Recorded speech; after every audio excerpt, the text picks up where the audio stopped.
It was a bright, cloudless morning in the heart of Nevada, the kind of day that seemed perfect for a hike through Red Rock Canyon. The sun spilled across the dusty trailheads, casting long shadows between the towering crimson cliffs. That's when Ethan and Sarah, a young couple from Las Vegas, packed their gear, laced up their hiking shoes, and drove out with excitement in their eyes and adventure in their hearts. They were regulars on the trail, known to friends and family for their love of the outdoors and their growing anticipation of becoming first-time parents. Sarah, glowing and visibly pregnant, had insisted this would be their last hike together.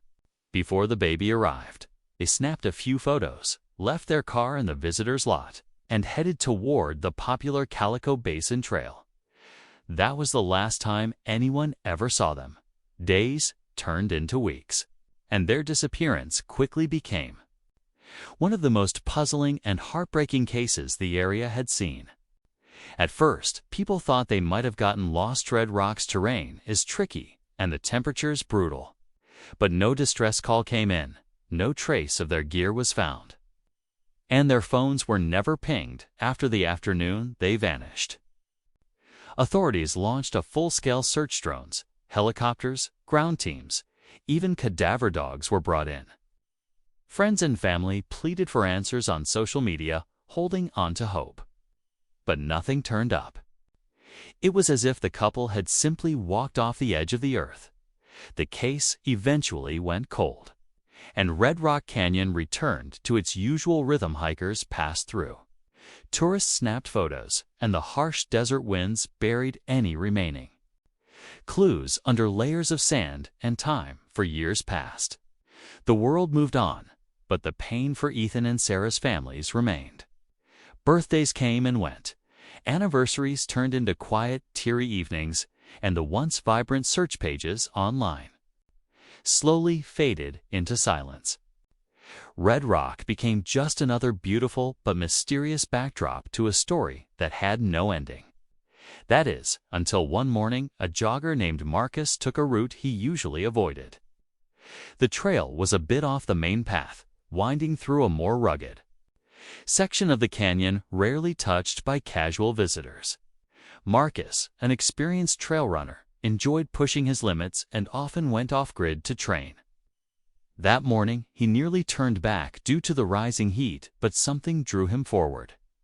About 4 miles into his run, just as he was catching his breath near an outcropping of rocks, he noticed something strange sticking out of the sand. At first, he thought it was a weathered piece of wood, or maybe an old hiking pole someone had discarded years ago.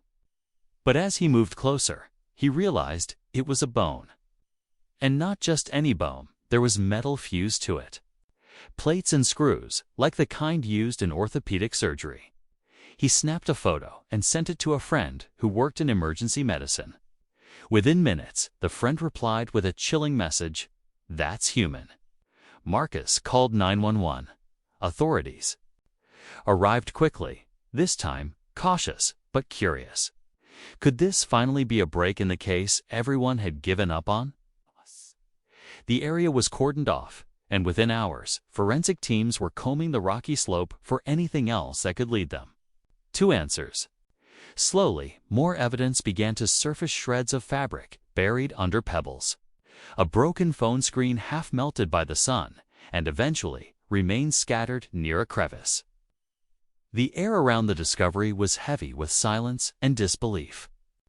The same canyon that had swallowed Ethan and Sarah now seemed to be revealing its secrets, piece by piece. For the families, the news brought a strange mixture of relief and renewed grief. After all these years, they were finally beginning to understand what happened. The discovery raised even more questions than it answered. Why were the remains so far off the trail? Did they get lost, or was something more sinister involved? The medical examiner would later confirm that one of the bones showed signs of a healed break, supported by surgical metal matching Sarah's medical records.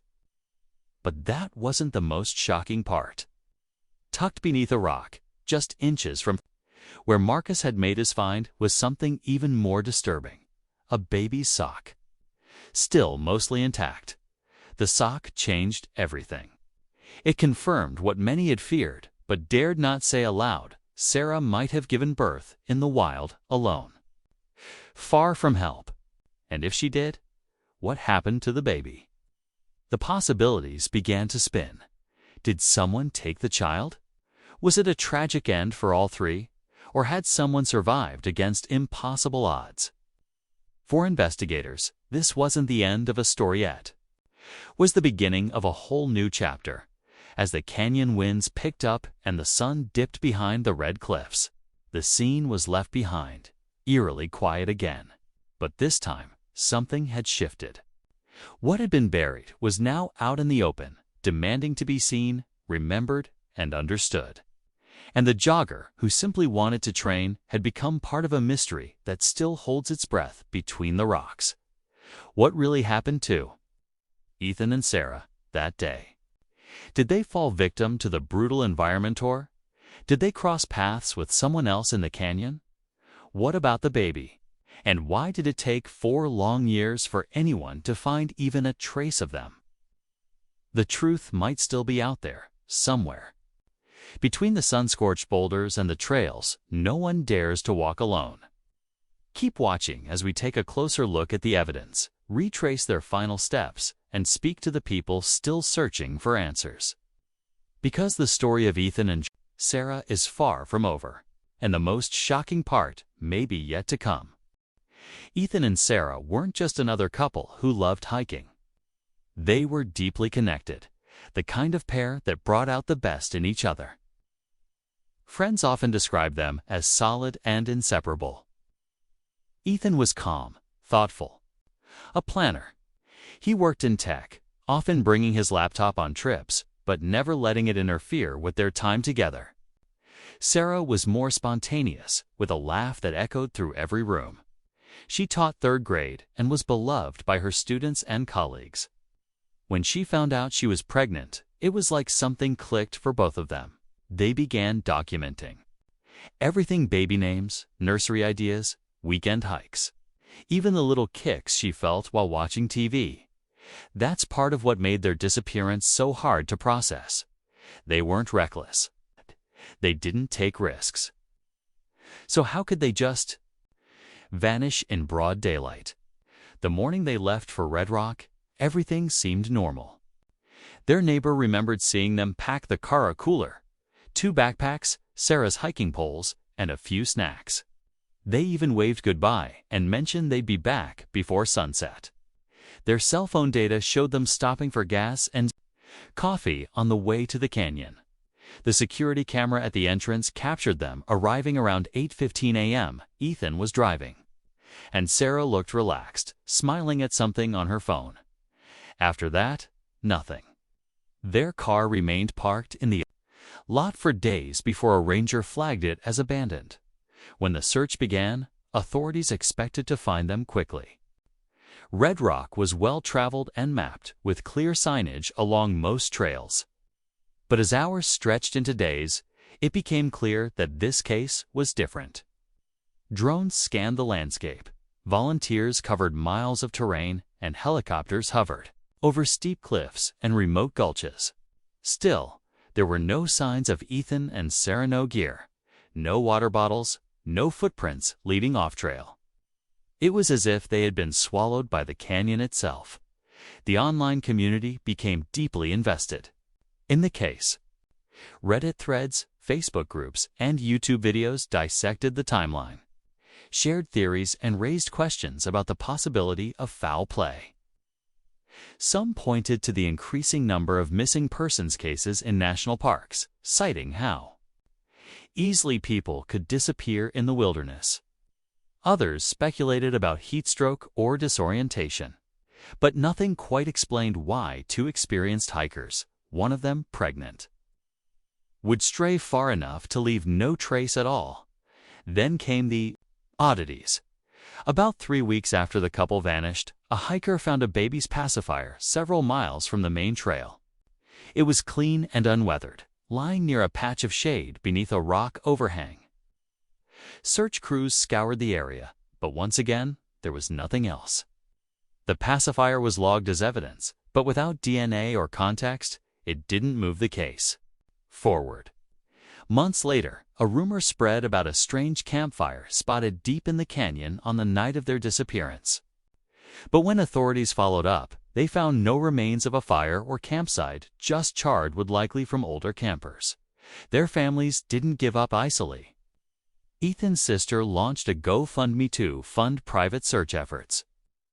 Sarah's parents held candlelight vigils, passing out missing posters and speaking to local news. They pushed for more attention, desperate for answers.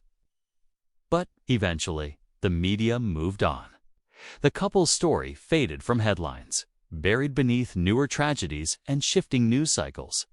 Only the people closest to them kept watching, waiting for a break that seemed less and less likely with each passing season. Which is why Marcus's discovery shook everything loose again. The metal plate fused to the bone he found was a near-perfect match to Sarah's medical records. She'd fractured her tibia 2 years earlier in a car accident, and the exact model and placement of the screws left little doubt. Forensic analysis confirmed the bone belonged to her. But what puzzled investigators was the location over 4 miles from the main trail, through an area known for unstable footing and sharp drops.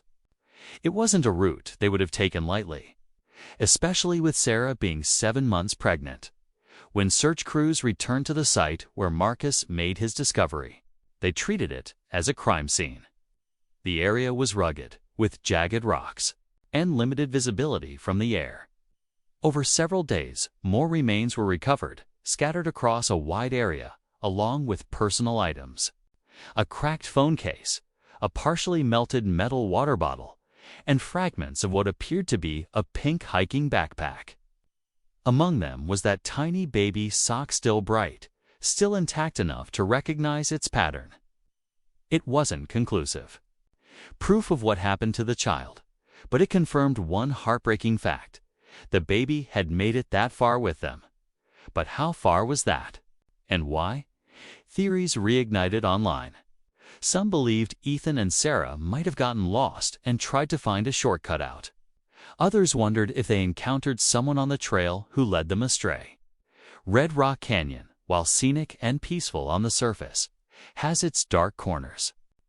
There have been past reports, though rare, of suspicious activity off the main paths. People camping illegally, unreported accidents, even a few hikers who claimed to feel like they were being followed. Could the couple have run into trouble? That day, Marcus, still shaken by what he found, agreed to speak with local detectives and later gave an interview to a hiking podcast. He described the eerie silence of the spot where he stopped. He hadn't noticed anything unusual at first, just the usual desert quiet.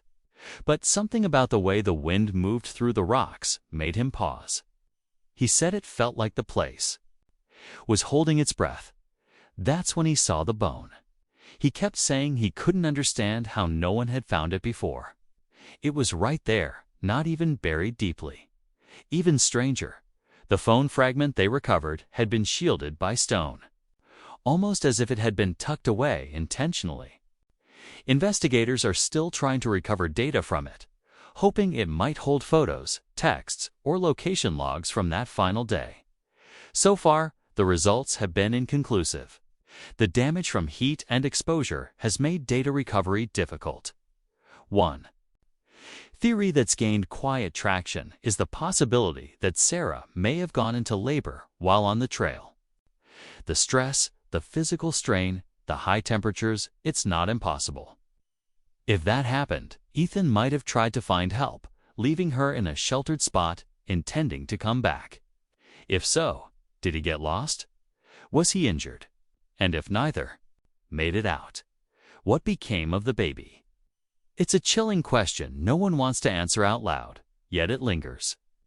Every detail uncovered seems to lead to more uncertainty. The Red Rock Canyon, once just a backdrop to a young couple's day out, has become a place filled with unanswered questions and lingering sorrow. As of now, the investigation is active once more. Forensic teams continue analyzing the recovered Items and drone footage is being re-reviewed with new software. Locals have volunteered to assist with ground searches in nearby washes and canyons, hoping that just maybe something else will surface. The families, still grieving, are cautiously hopeful that the full truth will finally come to light. But even with these new developments, the mystery is far from over. Who or what really kept Ethan and Sarah from ever returning home? And is it possible that someone else, maybe even that small baby, is still out there, waiting to be found?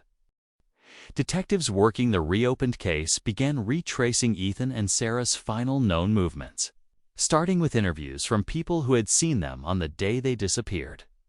A park volunteer remembered exchanging a quick hello as they entered the trailhead. He said nothing seemed unusual. Sarah was smiling. Ethan was adjusting his backpack straps, and they both looked ready for a typical hike. But a report from another hiker surfaced, previously dismissed due to lack of evidence. A woman named Rachel claimed she saw a couple that matched their description later that same morning. Off a lesser-known path near Icebox Canyon, she had paused to tie her shoe and noticed them in the distance, walking away from the main trail.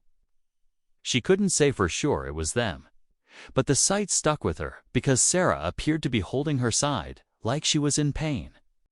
Rachel had assumed they were heading toward a hidden lookout or a secluded spot to rest. That clue gave investigators a new angle. If Sarah was already experiencing some discomfort, it might have been early signs of labor or even just strain from the hike. Either way, if they left the marked trail, whether intentionally or not, it could explain how they ended up in the area where their remains were later found. But another discovery complicated things further. In a rocky crevice, less than a mile from the site, searchers found a torn piece of fabric believed to be from a jacket Ethan was wearing. The strange part, it was tucked between two boulders, almost wedged deep inside, as if someone had tried to hide it. There were no animal marks, no signs of tearing from natural causes. It was placed there carefully. This sent a ripple of concern through the team. It raised the unsettling question: were Ethan and Sarah alone that day? And if they weren't, who else was out there? Interviews with hikers who were in the park around the same time didn't turn up anything concrete, but one man, an amateur photographer named Don, mentioned something odd. He had been taking sunrise shots from a high ridge and saw two people climbing below too far to make out clearly. But he remembered thinking one of them looked like they were limping. He snapped a few wide shots and later, after hearing about the discovery, handed over the photos. They were blurry, but the timestamps matched the window in which Ethan and Sarah would have been moving through the area. Zoomed in, one figure seemed to be helping the other, but there was something else. A third shape smaller, off to the left, barely visible in the corner of one frame. Investigators still aren't sure what it was. Some believe it might have been a shadow. Others think it could have been another person. The deeper the investigation went, the more layers unfolded. A local ranger brought up an incident from about a year before the couple disappeared. A solo hiker reported being followed for several miles near the same canyon area. He never saw anyone clearly, but he kept hearing footsteps behind him quick, then stopping when he turned around. He got spooked and left the trail early. Nothing ever came of it, and the report wasn't followed up at the time.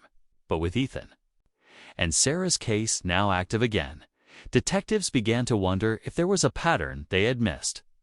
Was there someone out there watching hikers, waiting for vulnerable moments?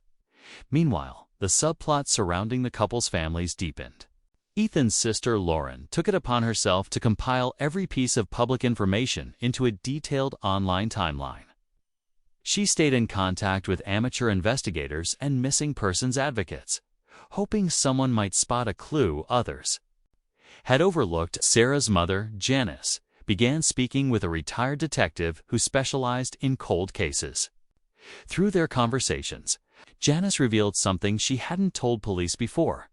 The night before the hike, Sarah had seemed uneasy, not scared, but thoughtful. She had mentioned a dream that kept waking her up, something about getting lost in a maze of red rocks, unable to find Ethan. Janice hadn't thought much of it then, but now it haunted her.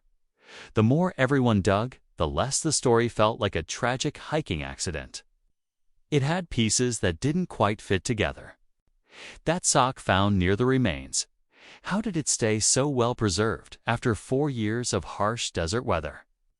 Why was Sarah's water bottle partially melted, but her backpack appeared relatively untouched?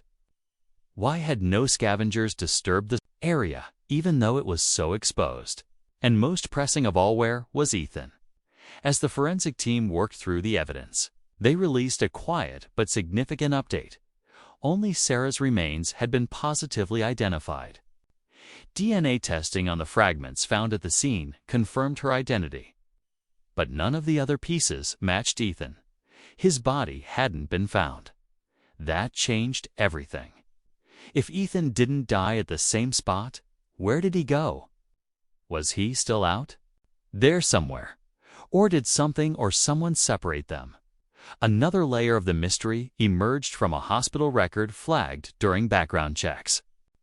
2 days after the couple went missing, a man checked into a small urgent care facility in a neighboring town. He used a false name, claimed he'd fallen during a solo hike and had a fractured wrist.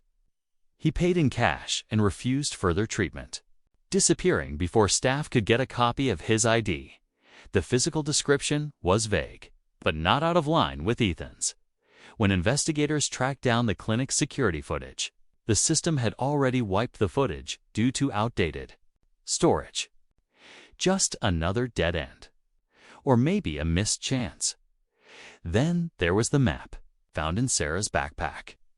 It had markings along the trail, but a few of them didn't match the standard visitor's guide. They seemed personal, coded maybe. 1X was placed near the ridge where the sock and bone were discovered. Another sat far outside the usual trail routes, near an old cave system rarely visited. No one knew why it was marked. When a team visited the cave, they found nothing but old graffiti and empty cans. Still, it raised the question, had they planned to go off trail? Or were they led? The internet buzzed with theories again. Some insisted this was a case of foul play. Others still leaned toward disorientation and injury. But a small group suggested something darker. What if someone was living out there beyond the main paths? A few posts even referenced old local legends about a hermit spotted in the canyons over the years. A figure who watched hikers from a distance, never speaking, just observing. It sounded far-fetched, till one drone scan picked up what looked like a makeshift shelter several miles deeper into the backcountry. Investigators haven't made a formal statement about it yet, but sources say a team was sent to check it out. With every clue, every lead, the mystery only deepens. The image of that baby sock, so small against the vast desert, continues to haunt everyone involved. The possibilities stretch in every direction. Was it an accident? A planned disappearance? A crime? Or something no one has even imagined yet? What happened to Ethan and Sarah remains a puzzle with missing pieces. And as searchers push deeper into the wild, hoping to uncover the next clue, the tension hangs heavy in the air because whatever truth lies at the heart of Red Rock Canyon, it hasn't been fully revealed. Not yet. The canyon had always felt vast, unpredictable, even dangerous, but now it seemed like it was hiding something deliberately. The tally marks were enough to shake the investigative team, but it was what came next that pulled everything sideways. A new ranger assisting in the ongoing search stumbled upon a buried object while clearing loose rocks around the marked shelter. At first glance, it looked like another piece of debris, just more sun-bleached plastic. But as he dug it out, the dust revealed something far more disturbing. A handheld camera. It was worn, cracked along the side, but still largely intact. And inside, miraculously, was the memory card. Authorities kept the discovery quiet, while forensic analysts reviewed the contents. They expected maybe a few nature shots or scenic trail footage, something hikers often recorded on long treks. But what they found was far different. There were 8 video clips on the card. The first few were innocent enough Ethan and Sarah smiling at the start of their hike, joking about snacks, the growing baby bump, and the stunning views. Then came the 5th clip. It was blurry, rushed, clearly taken during a moment of panic. The audio crackled, wind howling through the mic, but a voice Ethan's was unmistakable.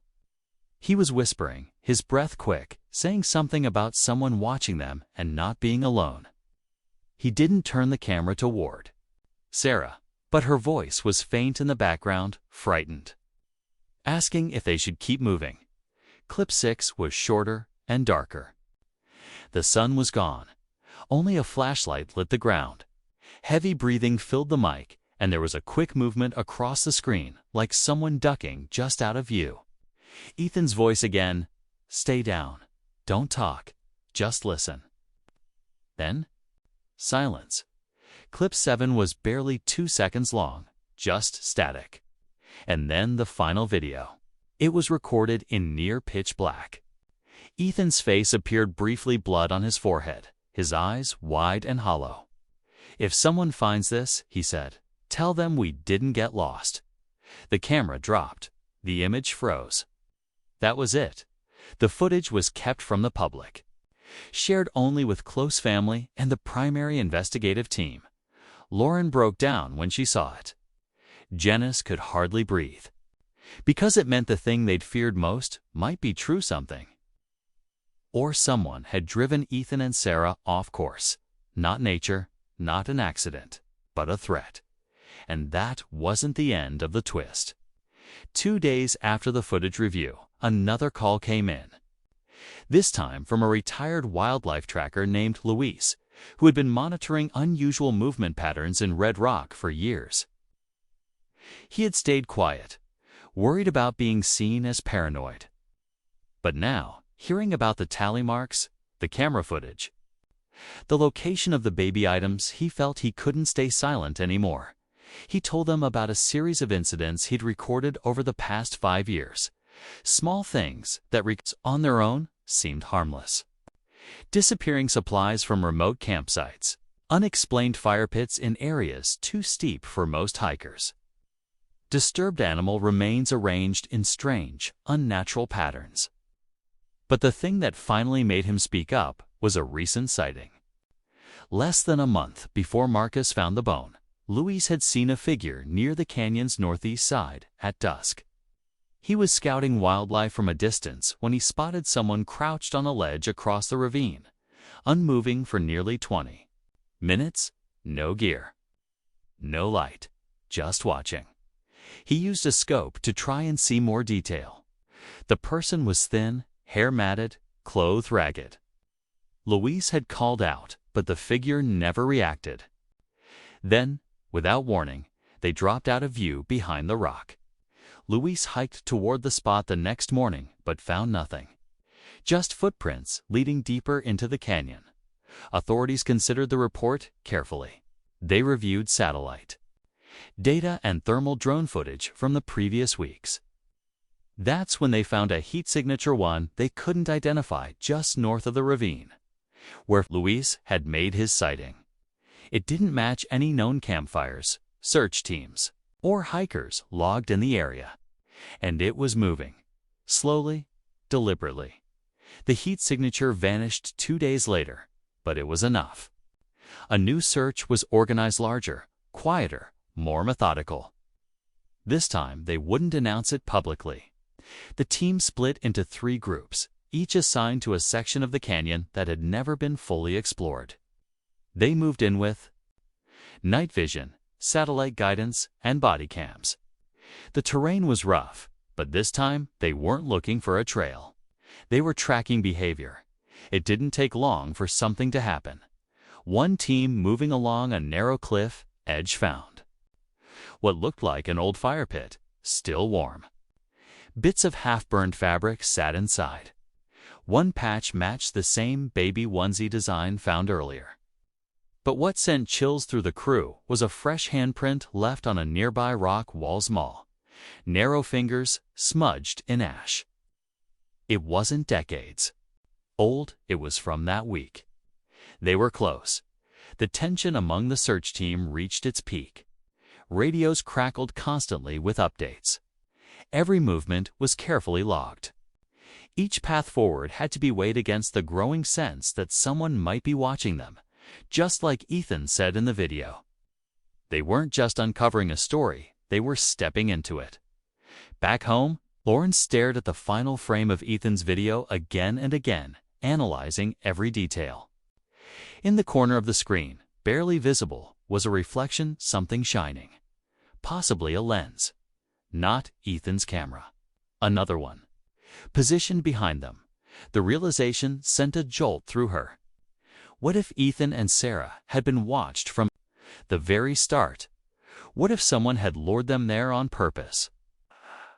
And if so, was that person still out there? With each new clue, each new shadow in the canyon, the stakes rose higher. They weren't just searching for answers anymore. They were closing in on the heart of a mystery that had taken a young couple, possibly a child, and left behind only whispers in the rocks. And whatever waited at the center of it, whatever had stayed hidden for this long, wasn't done yet. The canyon had always felt vast, unpredictable, even dangerous, but now it seemed like it was hiding something deliberately. The tally marks were enough to shake the investigative team, but it was what came next that pulled everything sideways. A new ranger, assisting in the ongoing search, stumbled upon a buried object while clearing loose rocks around the marked shelter. At first glance, it looked like another piece of debris, just more sun-bleached plastic. But as he dug it out, the dust revealed something far more disturbing: a handheld camera. It was worn, cracked along the side, but still largely intact. And inside, miraculously, was the memory card. Authorities kept the discovery quiet, while forensic analysts reviewed the contents. They expected maybe a few nature shots or scenic trail footage, something hikers often recorded on long treks. But what they found was far different. There were 8 video clips on the card.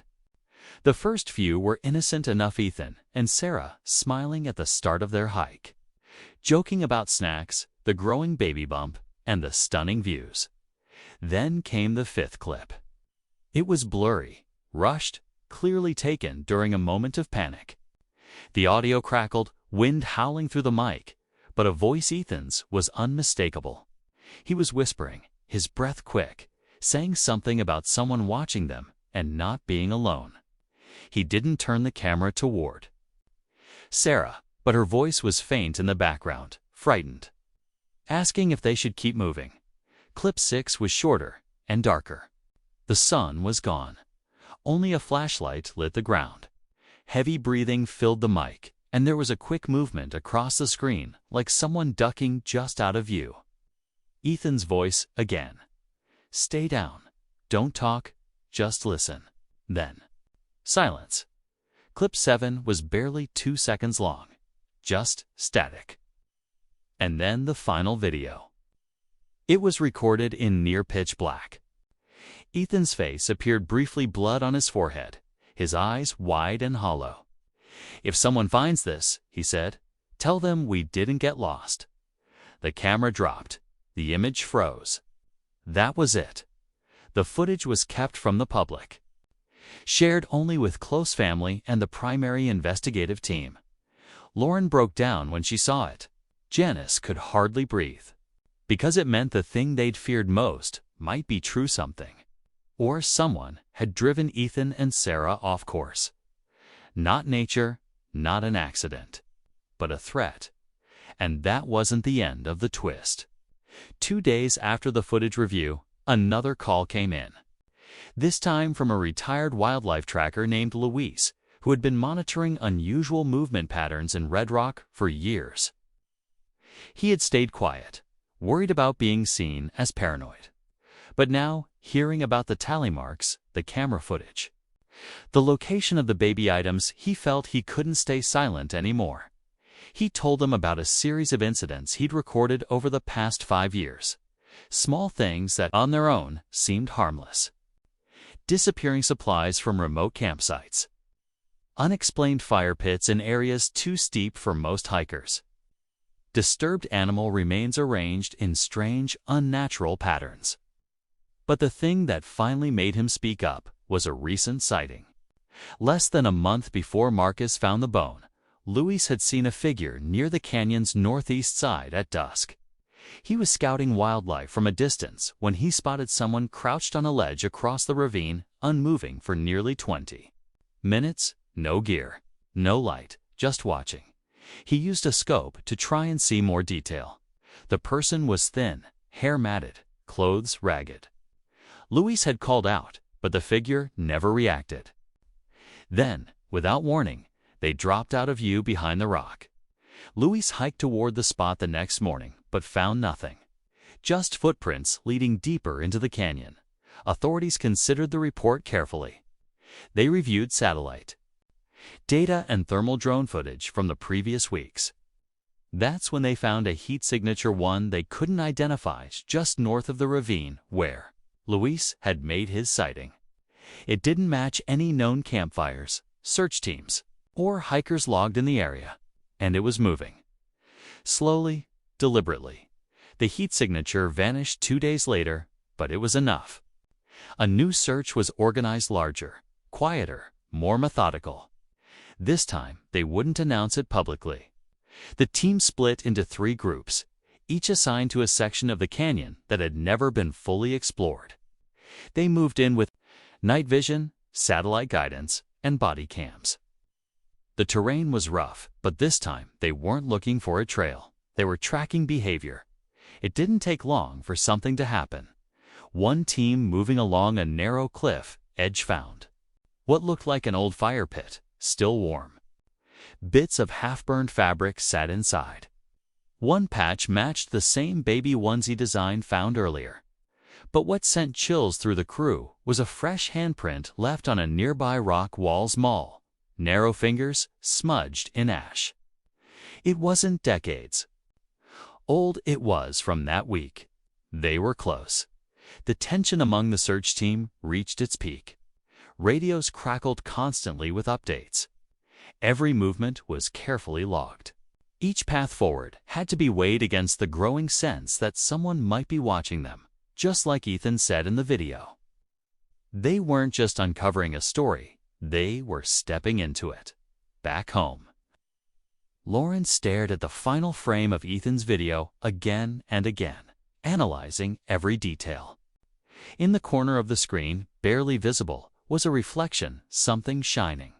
Possibly a lens. Not Ethan's camera. Another one, positioned behind them. The realization sent a jolt through her. What if Ethan and Sarah had been watched from the very start? What if someone had lured them there on purpose? And if so, was that person still out there? With each new clue, each new shadow in the canyon, the stakes rose higher. They weren't just searching for answers anymore. They were closing in on the heart of a mystery that had taken a young couple, possibly a child, and left behind only whispers in the rocks. And whatever waited at the center of it, whatever had stayed hidden for this long, wasn't done yet.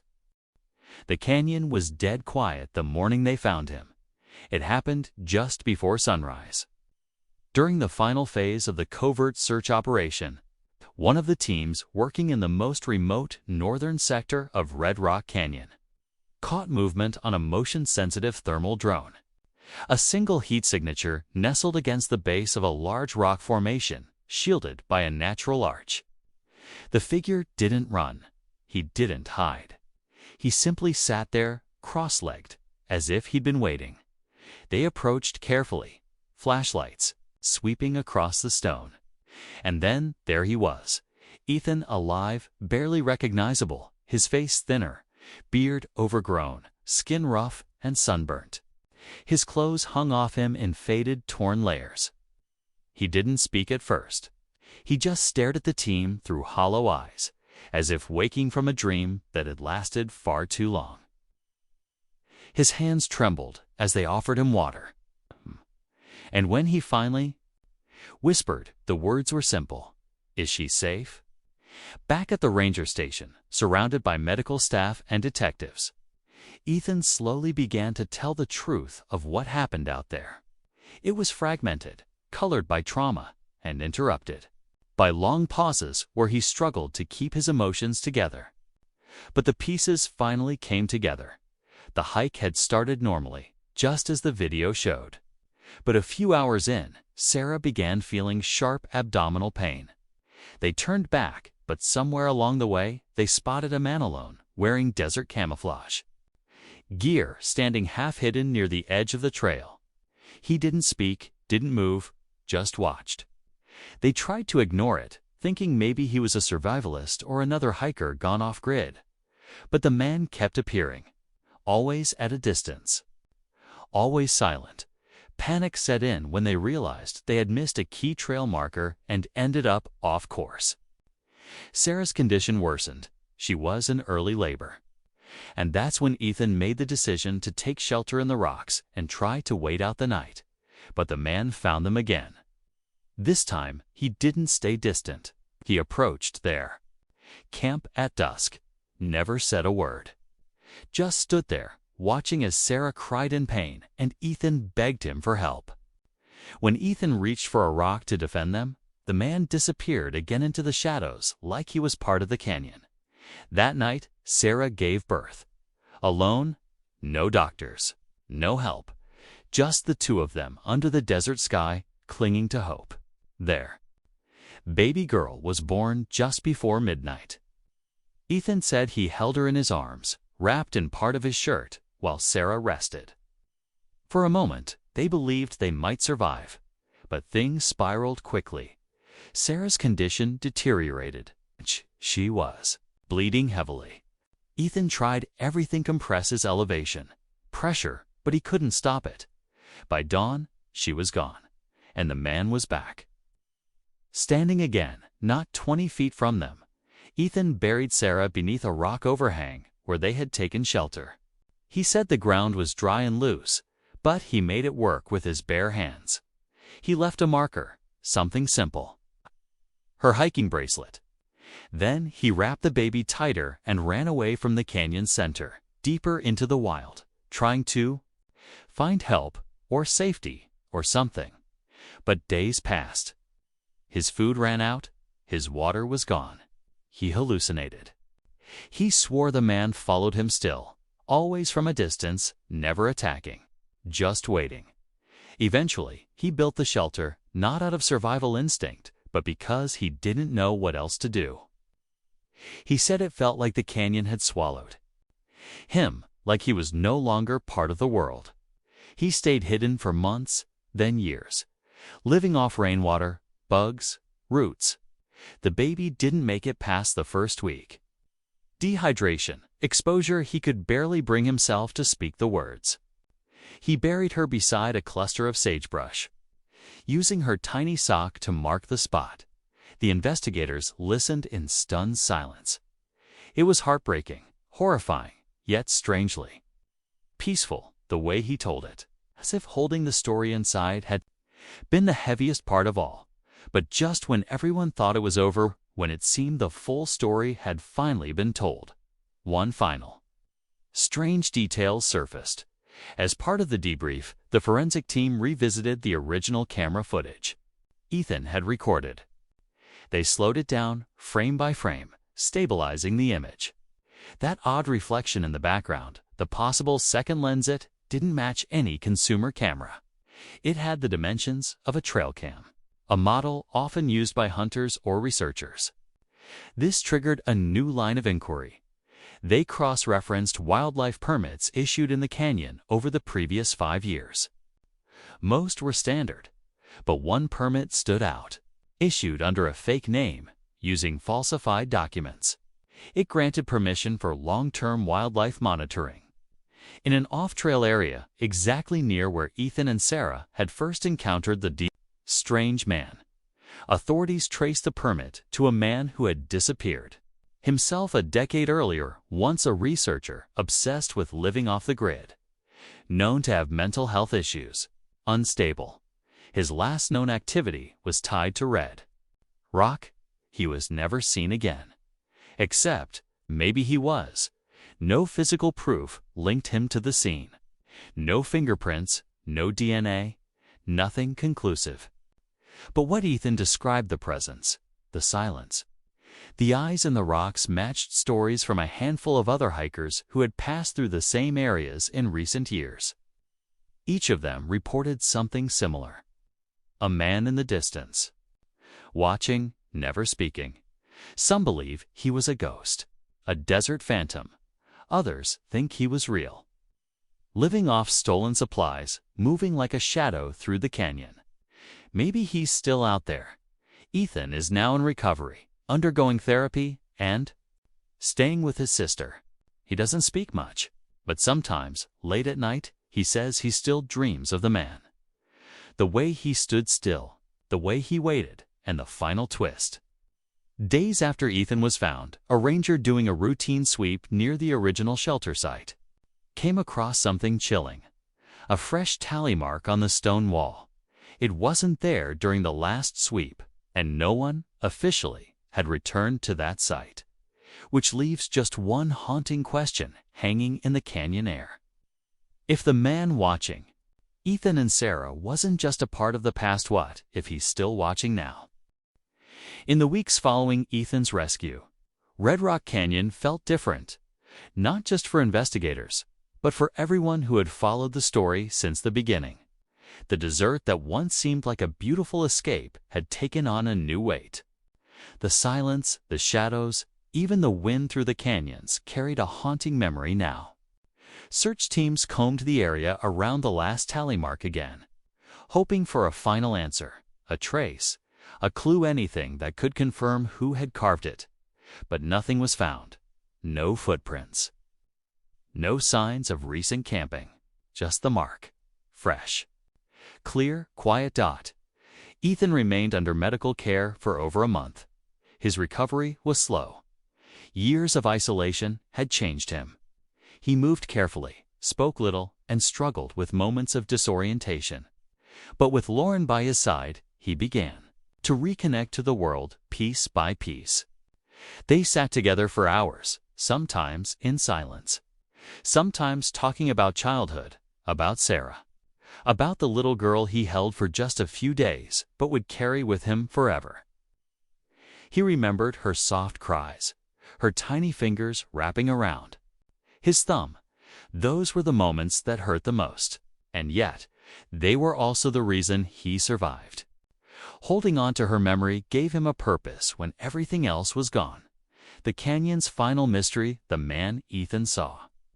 The silent figure watching from the rocks was never officially identified. Authorities filed a report on the foraged wildlife permit and flagged it in the National Missing Persons System. But no physical evidence ever surfaced. Some said the desert claimed him. It's like it nearly claimed Ethan. Others believed he might still be out there, a part of the land now moving with the wind and blending with the stone. Whether predator, protector, or something in between, his presence became part of the Red Rock legend, confirmed, but unforgettable. Sarah's body was finally laid to rest in a small service attended by family, close friends, and members of the search teams who had spent years trying to find her. A tree was planted in her name near a trailhead in a nearby nature preserve, one with safe paths, benches, and space for quiet reflection. Janice placed a pair of baby shoes beneath the plaque. They belonged to the daughter she never got to meet. She said it helped her find peace. Not closure, because grief doesn't close, but peace in knowing that the truth, though painful, had finally come to light. Marcus, the jogger who had stumbled across that first clue, kept in touch with the family. His life had changed too. He started volunteering with search and rescue efforts, using his experience to support families still waiting for their missing loved ones to come home. He said the canyon had taught him how fragile life could be, but also how strong the human spirit was when it had something to hold on to. The story of Ethan and Sarah became more than just a tragic headline. It became a reminder about nature's unpredictability, about the thin line between adventure and danger, about how quickly things can go wrong even when you've done everything right. Hikers began treating Red Rock Canyon with more respect, more caution. Rangers reported an uptick in permits, check-ins, and emergency preparedness. People were still drawn to the beauty, but they walked its trails with a different kind of awareness now. For Ethan, healing didn't mean forgetting. It meant learning how to live with what happened and still find meaning in what was left. He returned to Red Rock months later, with Lauren and 2 rangers by his side.